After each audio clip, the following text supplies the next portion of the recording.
Hi, my name is James Hitch. I am the upper school weights and fitness and PE teacher at STEM, and I'm training for an ultramarathon.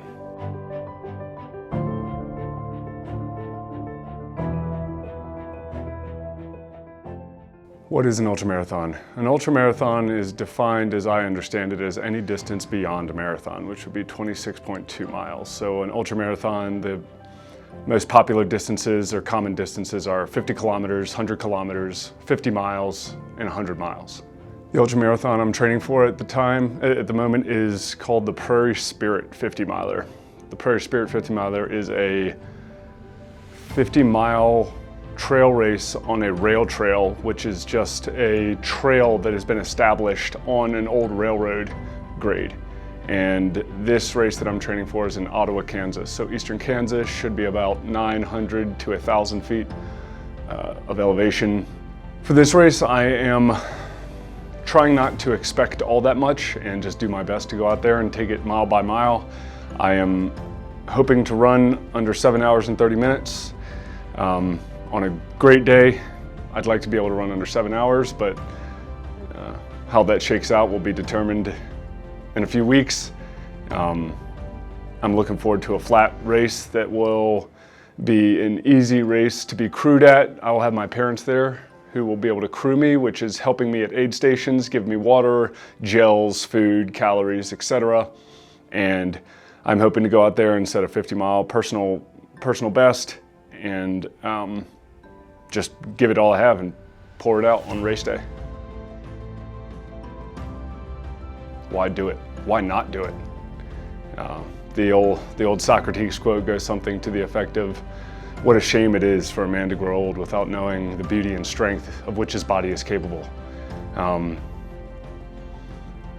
I feel driven to do this. I feel compelled to do it as an endeavor of the spirit. I am fascinated and compelled to push myself to see how much juice I can get out of the squeeze that is my body. And this has been something that's fascinated me for many years and continues to fascinate me to this day. And I've found that the deeper I dive into this, the more I realize humans are capable of. Some of the biggest challenges one might face in an ultramarathon is oftentimes not executing a nutrition plan properly or a hydration plan properly.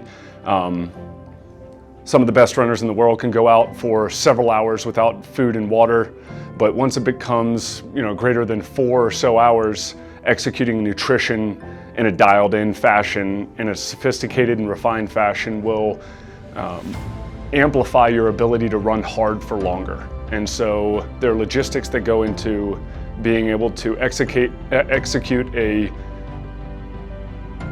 well-devised race plan, taking in calories, taking in fluid, not too much at any given time, but not too little as well. And then when it gets hard, which it'll inevitably get hard at some point, doubt becomes a major obstacle for many people, and it has been for myself in the past, and believing that you can get through it when you're in a really low point or a really hard place in the race, and just believing that you can find yourself out of the hole that you might be in. And that's one of the magical things about ultramarathons, is that you can actually start feeling better later in the race if you are able to problem solve and work through the issue you're currently dealing with in that moment. And it won't always just get worse if you are smart about it and if you're ready to make adjustments to what's going on in the race.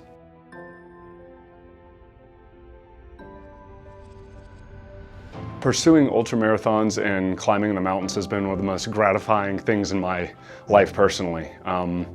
What I would say to anyone who is just getting into running or hoping to do some distance that seems challenging to them is to latch on to the belief that you have so much potential that you may not be able to see right now, but if you continue to be consistent with your training, have a positive train of thought, and think positively, you are so much more capable of